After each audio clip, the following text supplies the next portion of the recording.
What is going on, everybody? This is a big one, UFC 321. I'm here to preview it.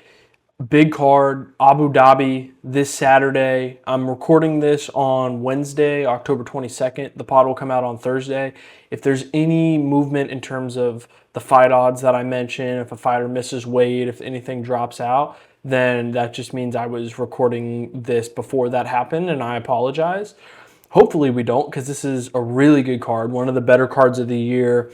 And the main card is, the main card's good, but what I love about this card is it's got a really deep prelims. Like, there's some fun fights deep into the prelims.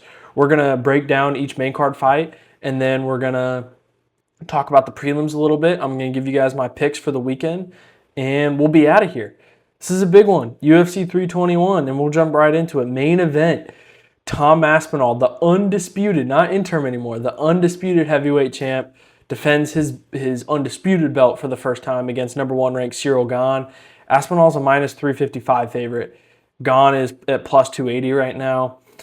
The odds are justified here because, what Tom Aspinall has done in the UFC has been nothing short of amazing. Like, it has been one of the most incredible runs we've seen in the UFC. The dude's made it out of the first round once, and that was against Arlovsky, who he submitted very embarrassingly in that second round.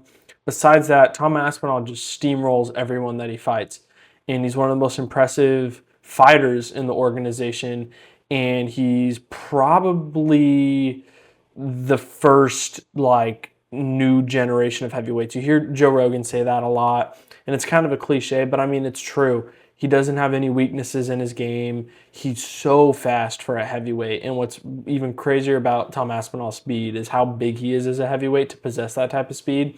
We'll talk later in the card about Jailton Almeida. Jailton Almeida is a really good athlete at heavyweight, but Jailton Almeida is really just a 205er fighting at heavyweight and not cutting weight. Tom Aspinall is not a 205er. He is a true heavyweight. So is Cyril Gane. And, this will be a unique test for Tom Aspinall because we've seen him fight basically everyone in the heavyweight division besides John Jones. And really, we haven't seen him fight an athlete equally as good as Tom Aspinall, which is what I believe Cyril Gane is. I believe these are the two best pure athletes in the heavyweight division. These aren't the pudgy heavyweights that you see kind of in the middle of the rankings or anything. These are two legit, well-conditioned, fast heavyweights. But Cyril Gane probably doesn't have the speed advantage that Tom Aspinall does, but what Cyril Gane does have is a more diverse striking game than Tom Aspinall, right? Tom Aspinall's striking is incredible, right? We've seen it. He knocks everyone out. He's unbelievable on the feet. But his striking, there's not much diversity to his strikes. He throws a lot of ones, a lot of twos, a lot of calf kicks. And it's effective. It unbelievably works for him. And when he's as fast as he is, you can get away with that, no problem. That's not a knock on Tom Aspinall's game. And if you're gonna be a striker, right, you want to have the basics, which are 1-2s and calf kicks, right? Those are what you want to be best. And there's nothing crazy about it. It's just fundamental, and with the power and the speed he possesses, it works. Cyril Gane is a Muay Thai champion, so Cyril Gane's going to throw in a lot more elbows, especially knees. He loves step-in knees. Cyril Gane works the body really, really well, which is something that guys neglect in MMA, especially at heavyweight. But I think Cyril Gane is probably being too disrespected by the MMA fan base, but it's justified. Cyril Gane is 0-2 in his title fights. John Jones is the only time he's been finished in his MMA career, but the way he got finished, it's hard to tell when we're just watching on television or in the arena. It's hard to tell what happened. It really didn't look like a tight guillotine that John Jones submitted Cyril Gane with. We saw what happened when Cyril Gane fought for the belt the first time. It was kind of a snooze fest, and he had some interesting fight IQ, some interesting decisions in that fight, going for heel hooks and stuff, which is something he likes doing. And I think what really justifies, or the reason there's a plus 280 line on Cyril Gane coming into this fight, is based on his last fight. In December, he fought Alexander Volkov, who's also on this card, and most of the MMA fan base thought that Volkov won that fight. I don't think it was as egregious, speaking my opinion, I don't think it was as egregious as people thought, but I watched the fight and I easily could have seen Volkov winning that decision. I was kind of expecting it. I didn't have as much of an issue with Gane winning it but Volkov definitely landed the more meaningful shots, which is crazy to think because Cyril Gane is like striking's his thing, and he probably got outstruck in that fight against Volkov. The plus 280 line is a little disrespectful just simply because Cyril Gane is so talented and he is such a good athlete, and he's he is the best athlete that Tom Aspinall has fought. But Cyril Gane, in terms of the people he fought John Jones. John Jones is not the athlete that Tom Aspinall is, especially heavyweight John Jones. So both of these guys are facing someone that is more athletic than anyone they've ever fought before. Tom Aspinall has been away for a long, long time. His last fight was in July of 2024 against Curtis Blades. He hasn't fought since then, and that's not his fault. That's, the John Jones thing took forever. It's John Jones' fault, the reason he hasn't fought in this long.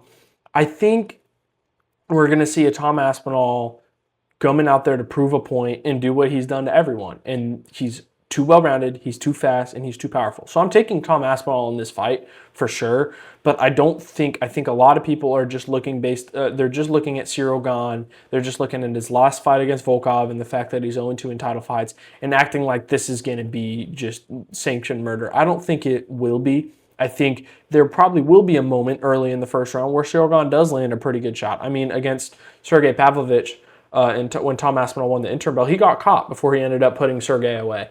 So Tom Aspinall isn't like some fundamentally sound, he never gets caught, right? Like his chin is in the air and against a diverse striker like Cyril Gane. But I think the key difference here is Cyril Gane kind of chips away at you, right? A lot of his finishes come, second, third, like later in fights because he kind of chips away at you. He likes going to the body a lot, like I mentioned earlier. Tom Aspinall, all it takes is one and you're gone, right? Because he's so fast and he's so powerful. So I think Aspinall's winning this fight, but I think Cyril Gane is being disrespected in the narrative coming into this fight. Cyril Gane is a legit heavyweight. He's going to be a top 3 heavyweight, top 5 heavyweight for a very long time. He's better than most of the division, but I just think Tom Aspinall is a different level right now. And I think he's been away for a while, but it hasn't been him sitting on his ass. It's been him training every day. He looks like he's in phenomenal shape coming into this fight. So I'm taking Tommy Aspinall here to defend his undisputed belt for the first time. This is technically a second defense because that Curtis Blades fight should have been an undisputed fight. The John Jones-Stipe thing was a big issue, but we're past that, hopefully, for now. And give me Tom Aspinall in this one, but like I said, don't disrespect Cyril Gane. Cyril Gane is a hell of a fighter, very skilled striker, but Tom Aspinall is just too fast, too powerful. I keep saying that, but it's very much true. So give me Tommy Aspinall at minus 355 in this one. I'm not going to bet a bunch of money on those considering how lopsided that line is, but that is what I wowould bet in this one. And like any Tom Aspinall fight, it'll be done. It'll be done sooner than later. Co-main event. This is a weird one. Zhang Weili moves up a division and is fighting Valentina Shevchenko for the 125 belt in November. That means the vacant strawweight belt is on the line in this one. Virna Jandiroba, the number 1 ranked strawweight contender, is fighting Mackenzie Dern, number 5 ranked strawweight contender. Dern is the favorite in this one, which actually surprised me when I saw it. Dern is minus 155, Virna is plus 130. The way I look at this, I really think this is more of a pick'em. Like, I don't think Mackenzie should be the favorite just based on strength of schedule. Jandiroba has the far better wins. Jandiroba beat Yan Xiaonan, who's number 1 or number 2 at strawweight. She beat her back in, I think it was April, on that Miami card, the Volk Lopez card. And she also beat Amanda Lemos. She submitted Amanda Lemos. I mean, just looking at Amanda Lemos here, this is the gauge, because Mackenzie Dern fought Amanda Lemos, got knocked down a couple times, and lost that fight. Now, granted, it was a tough fight, and she did take it on short notice, but, if we're just looking at common opponents, Jandiroba has the far better strength of schedule. That being said, when you break down the film and you break down the fighters, it's hard to not think that Mackenzie Dern has the edge in this one. They already fought in 2020. It was a close fight, but Dern won that fight by unanimous decision, and I agree with that decision. Some people disputed a little bit. It's not that it's a highly disputed fight because it was a COVID card 5 years ago, almost 6 years ago. But regardless, Jandiroba has the better strength of schedule, like I said, but like skill for skill, I think Dern is the better striker. right? I think Dern has sneaky good boxing. I'm not talking KO power or anything. Neither of these fighters have knockout power. But I think that Verna isn't quite on Mackenzie's level in terms of the striking. They're both unbelievable grapplers. Like, people will hate on this fight, and I understand why, because this is probably not a championship level fight. I think Verna had deserved a shot at the belt. I don't think Mackenzie had really earned a shot at the belt yet, but this is the fight that's being made. And when you look at this fight in a bubble, it's an elite grappling match. These two are unbelievable grapplers, unbelievable jiu-jitsu. Everyone knows Mackenzie Dern's jiu-jitsu. Verna's jiu-jitsu is just as good. She's just as skilled as a grappler, very diverse submissions. What I look at here, and I'm taking Mackenzie Dern in this fight. I'm going with what the odds are saying, and I believe she is the justified favorite. Not by much. Like I said, I think it's more of a pick'em. But why I think she has the edge is Mackenzie Dern has 2 recent losses. Verna doesn't. Verna's on a streak. Mackenzie Dern's 2 recent losses are against Amanda Lemos and Jessica Andrade, which those losses haven't aged well. But the common edge in those 2 was she was fighting strikers who are power punchers. And power punchers are rare at strawweight, but Andrade and Lemos are the 2. And those are Dern's only 2 losses. In any other fight, Dern has really showed that her jiu-jitsu and really her striking's come such a long way is just better. It's just better than everyone she fights. And Verna is not the power puncher that Amanda Lemos is. Verna is not the power puncher that Jessica Andrade is.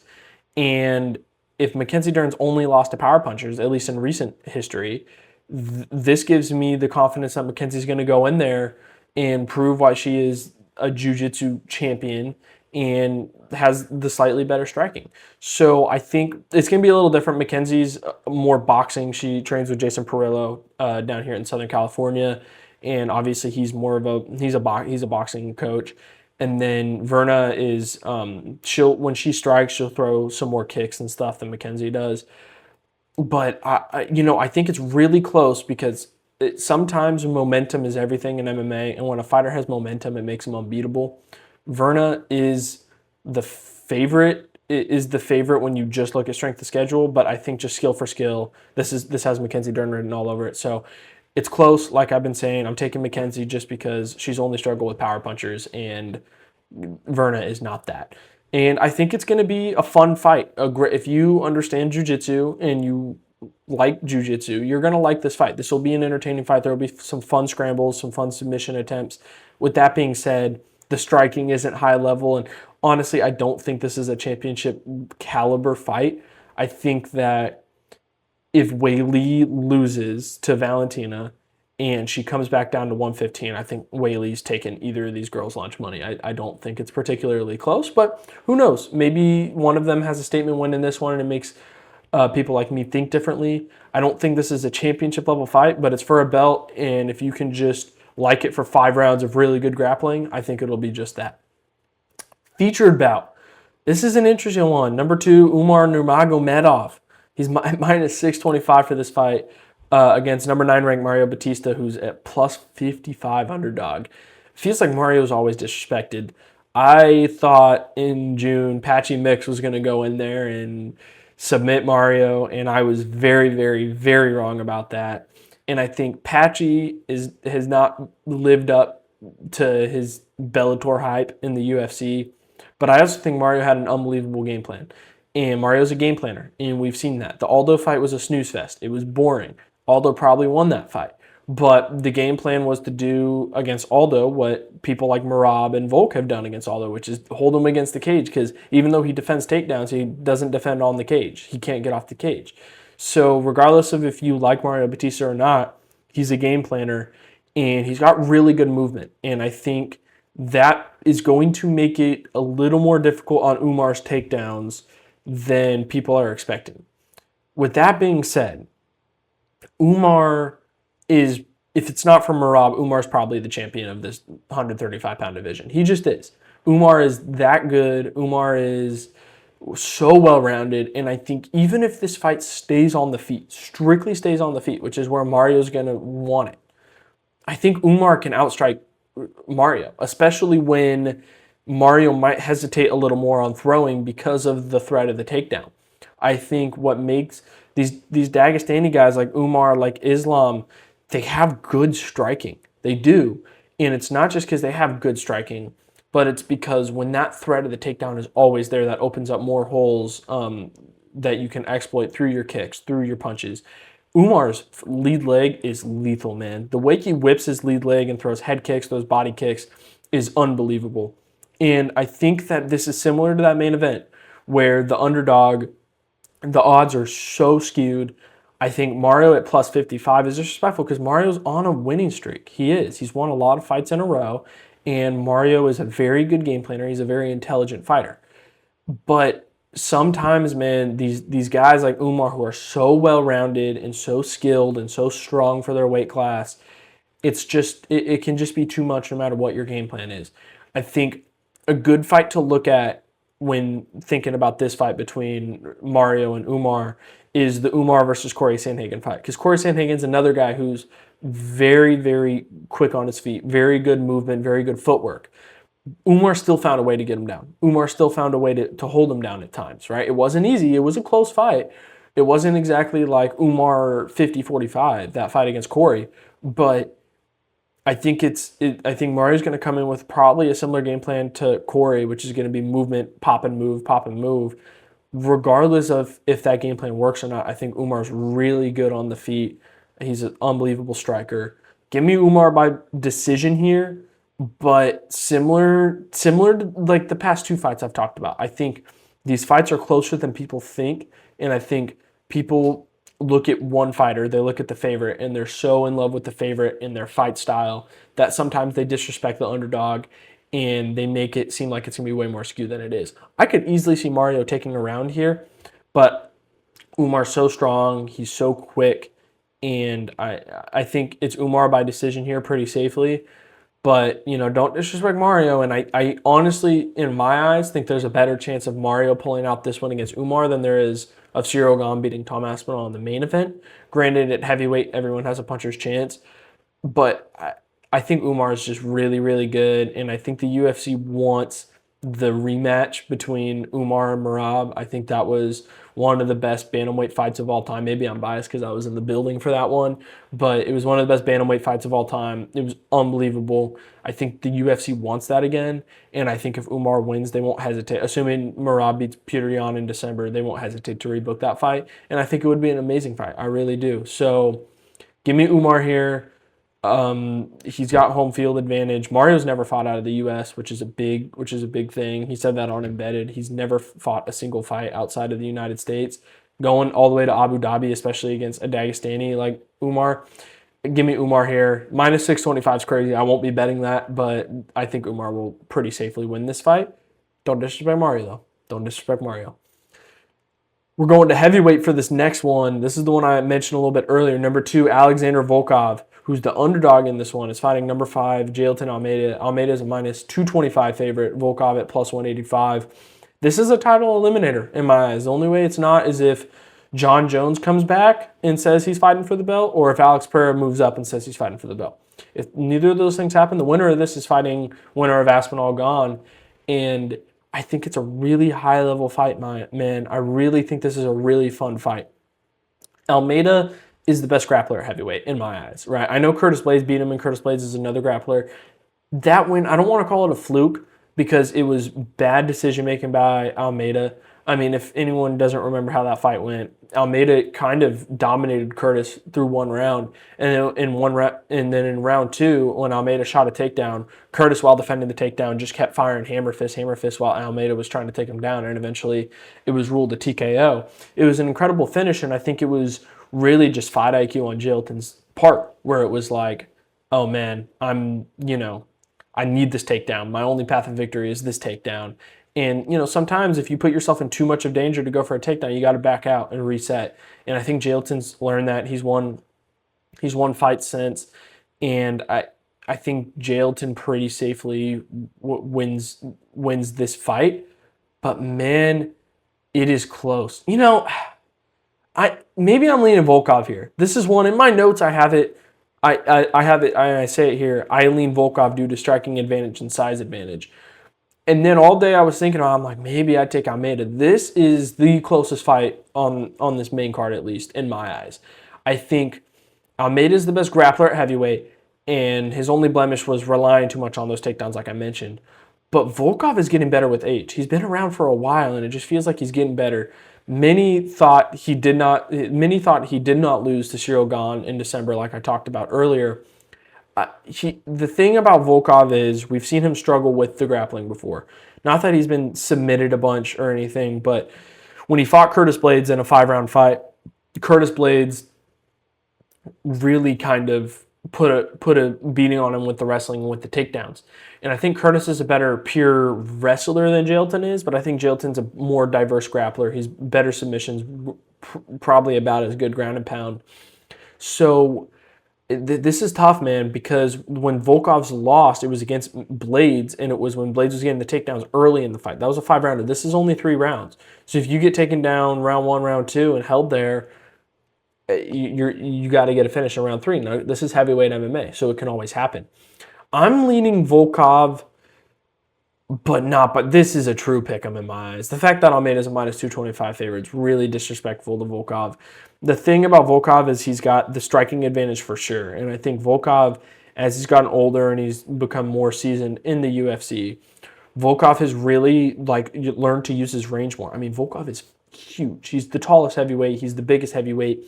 He's huge, and he's going to have that size advantage over Jailton, who's not a big heavyweight. Jailton is not a big heavyweight. He's a former 205er who came up to heavyweight. So he usually fights in the 220s, 230s, and he's not cutting weight. Volkov's a true heavyweight, and he's ginormous. He's 6'9". So I think if Volkov just uses his jab, uses his teeps, like we've seen him do, like we saw him do against Sergey Pavlovich, which is, I think, Volkov's best win of his career, I think Jailton might be in trouble on the feet. But the thing people forget about Almeida is he's a finisher. When it gets to the mat, he's a finisher. He doesn't just... The Derek Lewis fight ruined a lot of people's perception of Jailton Almeida, because in that fight, he laid on a fan favorite for 5 rounds. But besides that fight, Jailton Almeida is a finisher. He finishes fights, and he's got unbelievable submissions. He's got good ground and pound. So it's such a cliche, because anyone who watches MMA, when it's striker versus grappler, goes, if it goes to the ground, the grappler's going to win. But if it stays up, the striker's going to win. Everyone knows that. But that's kind of the case with this fight. Like, I know I was just talking down on the people who analyze fights like that, but it really is. I'm going back and forth. You're hearing me go back and forth on the pod. I'm going Volkov here. I think the size is going to be a bigger factor than people realize. I think even though sometimes it's easy for those short guys to take down the tall guys, I think that it's going to be an issue for Almeida to just get into the range to be able to get the takedowns. Almeida's not like that. Almeida's a great athlete, but he's not like Hamzat where he can shoot takedowns from halfway across the cage. I lean Volkov because of the size advantage here. I think the odds are very skewed. Almeida should not be a minus 225 favorite. So give me Volkov at plus 185, but it is not a confident pick at all. That's what makes this main card, in my eyes, it's this fight and the fight I'm going to talk about next.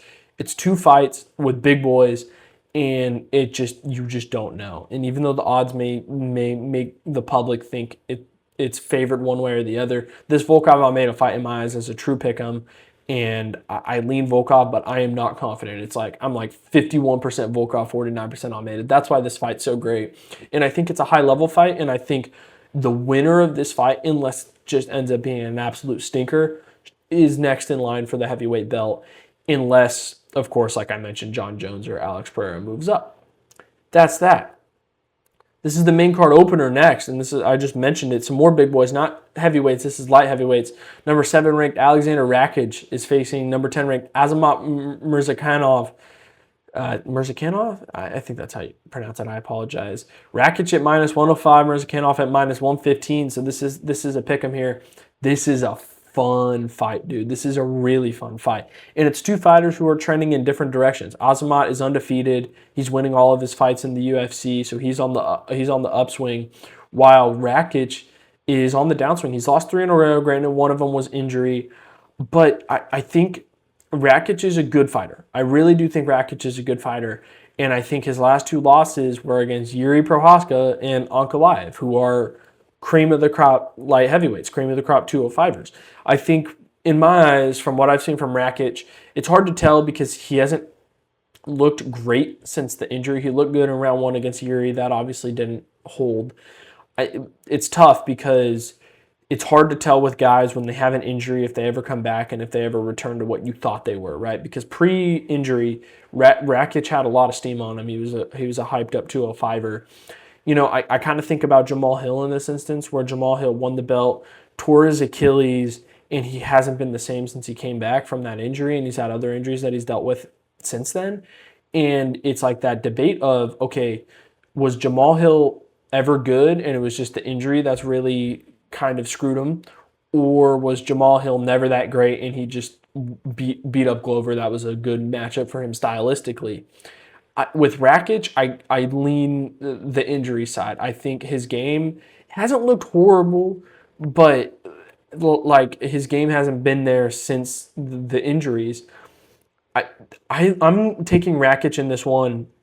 To talk about Azamat, he's had a very weak strength of schedule. His best win is Alonzo Menifield. He hasn't fought anyone, whereas Rakić, we've seen him fight Jan Blachowicz, we've seen him fight Yuri Prohaska, Magomed Ankalaev. That's 3 champions right there. Like, Rakic's last 3 fights have been against former 205 champions. Azamat hasn't fought anyone anywhere close to that. Azamat is so powerful, though. He's got such heavy hands. Even though Rakić isn't a guy that gets knocked out a bunch, the Yuri fight, it was really Yuri just kept chipping away, and doing what Yuri does against everyone. That's why Yuri's the best. But I think Azamat really only has a puncher's chance in this one. And it's a great puncher's chance because he's got such heavy hands.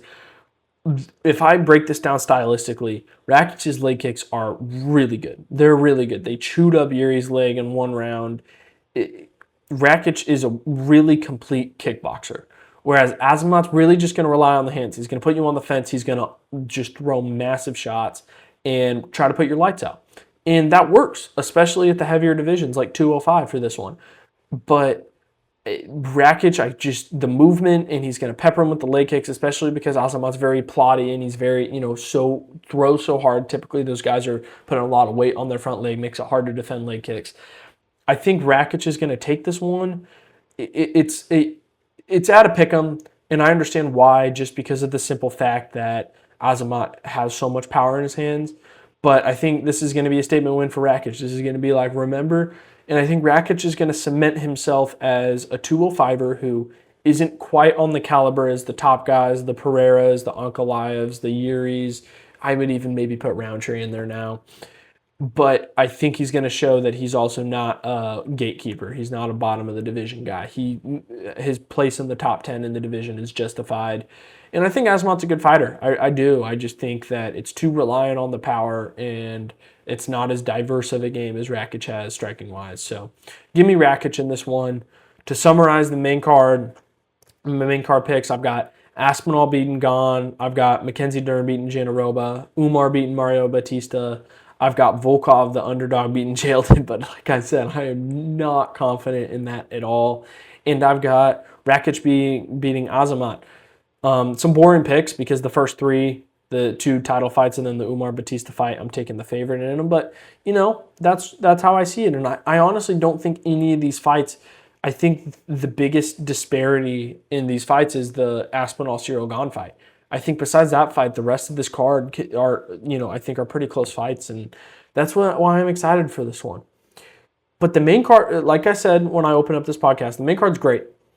I think what really makes this card so great is the prelims, and it sucks that the prelims start at 7 a.m. over here on the West Coast, but I'll be up for them. Don't worry. There's so many good prelims, so many interesting prelims here. I don't really agree with the order of them. I'm going to skip a couple of them here. The future prelim is fun. Nasrat Haqparast, I struggle with his name. Haqparast, I apologize. Takes on Quillan Sackhild. This is a fun fight. Haqparast is a really good fighter. He's on a run. He beat Esteban Ribovics, who is an unbelievable fighter, and he won that in a good fight. I thought maybe Ribovics won that fight, but I could see Nasrat getting the decision like he did. He's fighting Sackhild, who has really had a lot of hype on him since he joined the UFC. He's got 2 wins, one of which was a show-stopping knockout against Anshul Jubilee. That was a funny time on MMA Twitter and MMA social media when that knockout happened. And back in June in New Jersey, he beat Ash Moose, that was a tough fight for him. He got rocked a couple times, and he had to show he had to show a well-rounded game, which he did, right? That first fight, he got it done, one hit or quitter, end of the fight. The next, his second fight in the UFC, he landed some great shot, but really he had to do it with the takedowns and with the grappling, and he showed that he can. I'm taking Nasrat in this fight, and I am just because I think this is an experience thing. Sackhild is young. He's a great fighter. This is a short notice fight for both guys, and I think when you've got a guy like Nasrat who's been fighting in the UFC for a while, has a lot of experience, has fought some really high-caliber fighters, Sackhild hasn't really fought a high-caliber fighter like Nasrat yet. And maybe I'm wrong, but when it's short notice, I always lean on the fighter with more experience in short notice fights. And I just think for Sackhild, this is a really fun fight. I think this is probably too soon in his career. I would have liked to see the UFC kind of build him up a little more and kind of not rush him, because if he wins this fight, all of a sudden it's like you can make the argument he needs a top 15 shot next in the lightweight division, which of course is an absolutely stacked division. So I wish wouldn't have rushed him as much. His third fight being, a borderline rankings guy is tough, but regardless, it's a fun fight, and Sackhill has power in his hands. So, like I was just talking about with the Murzakanov fight, Sackhill could put away Hopcrast, and that could be that. But I'm taking Sackhill. I'm taking Hopcrast here, and I'm thinking that Sackhill might lose this one and might need a little more time just before he's truly ready for the rankings and stuff. Ikram Aliskerov versus Julian Park, the Iron Turtle. This is a fun fight too. The Iron Turtle, Park, is hard to put away. He's a tough fighter to put away. But Ikram, lost once in the UFC, and that was against Robert Whitaker on short notice because he was going to, because Hamzat dropped out. I think this is Aliskerov here just because I think Aliskerov's the way better athlete, way more explosive. Iron Turtle isn't exactly a great athlete or anything, but the Iron Turtle is so tough. He's so crafty. If he pulls off an upset, I'll freak out. I love this guy. He's so fun to watch. But I think Ikram is just, he's got the speed advantage, the athleticism advantage. Give me Ikram here. But, Park is a plus 210 underdog. That's one of those lines where I'm like tempted because I'm like, dude, we've seen Park do this before against people that should beat him, and he just like guts it out and finds a way to win. But I'm taking Ikram here. I just like I've been saying, I just think it's an athleticism and a skill differential here. Ludovic Klein is fighting Matej Rabetzky. That's a really fun fight too. I'm taking Klein here. The reason I'm taking Klein is because Rabetzky has this uncanny ability in every fight that he fights to just take an unnecessary amount of damage. I've never watched a fight with this dude, and he isn't just bloodied by the end of it. He's a fun fighter. So is Klein. I just think Klein is the more technical fighter.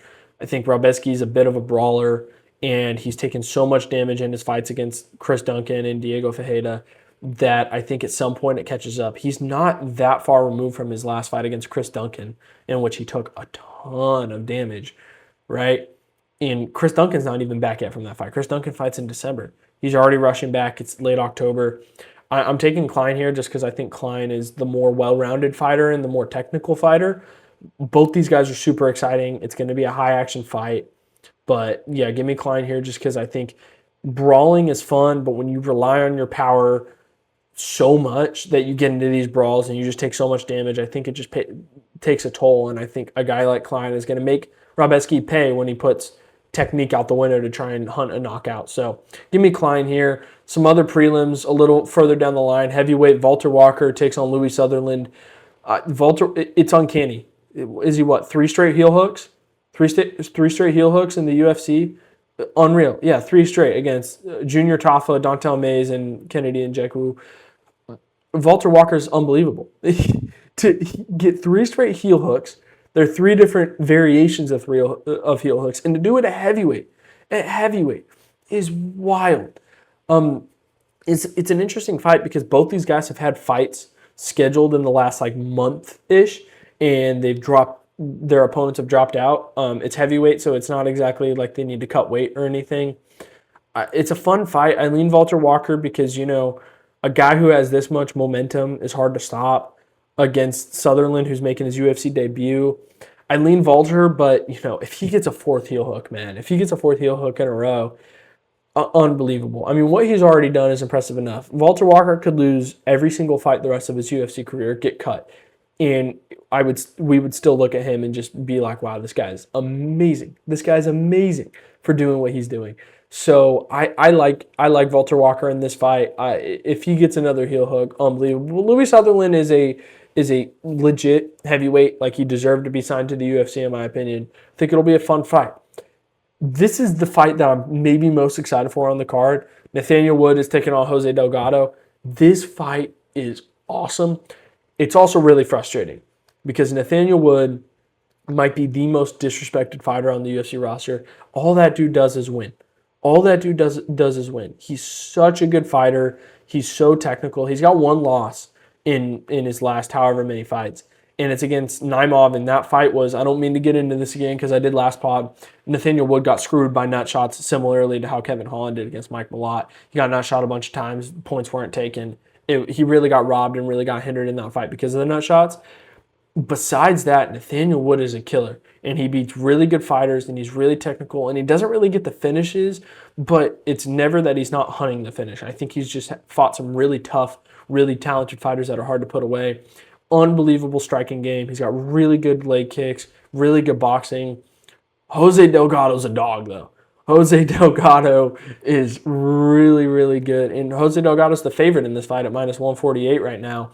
He's got 2 wins since he joined the UFC. They're both round 1 knockouts. He's got unbelievable knees up the middle. He's a really long featherweight, which really gives him range weapons. This is an unbelievable fight. And if Delgado comes out here and starches Nathaniel Wood like he did against Hyder Emil in June, now we're like, oh boy, this might be like the next great featherweight, because he's only fought 2 times in the UFC, and one of which was against Hyder Emil, who's a legit 145er, like a really, really good, exciting fighter who goes through these wars and takes damage and puts damage on. And Delgado was like, yeah, and he got him out of there in 26 seconds. So this might be my favorite fight on this card, skill for skill. The fact that it's buried deep into the prelims is so disrespectful to these two guys, especially against Nathaniel Wood, who all he does is win impressively. I think what's missing from Nathaniel Wood is the finishes, but you watch a Nathaniel Wood fight, he's never just content with point fighting. He's always bringing the action, and I think it's just been a streak of opponents that have been really tricky to put away. Give me Nathaniel Wood in this one, because similarly to how I was talking about Sackfield earlier, this is a big, big step for Delgado in his 3rd fight. With that being said, I just think that Wood's a dog. I'm such a big fan of Nathaniel Wood. He's got such a good game.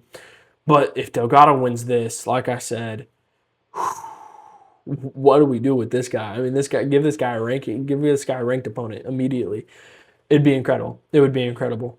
So the other fight, Chris Barnett, everyone's favorite's back. He's a plus 330 favorite against Hamdi Abdul Wahab. Hamdi popped for steroids a couple years ago. Hasn't really had an entertaining heavyweight fight.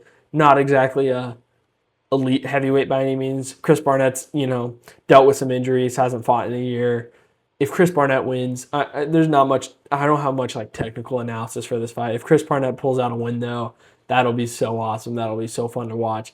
If he loses, I'm going to be devastated. It's going to be tough to watch Chris Barnett lose another fight like that. But that dude's so fun. He's had some iconic moments, and if we could get another one from him to start out this card, that would be great. That'd be a good wake up, because that's one of the first fights of the card. That's the 3rd fight of the card, so that'll be happening at 8:30 a.m. in the morning where I am. This is a fun card, guys. This is UFC 321 is great. I'm super excited for this one. Only a couple more ESPN pay-per-views before we switch to Paramount Plus later in the year.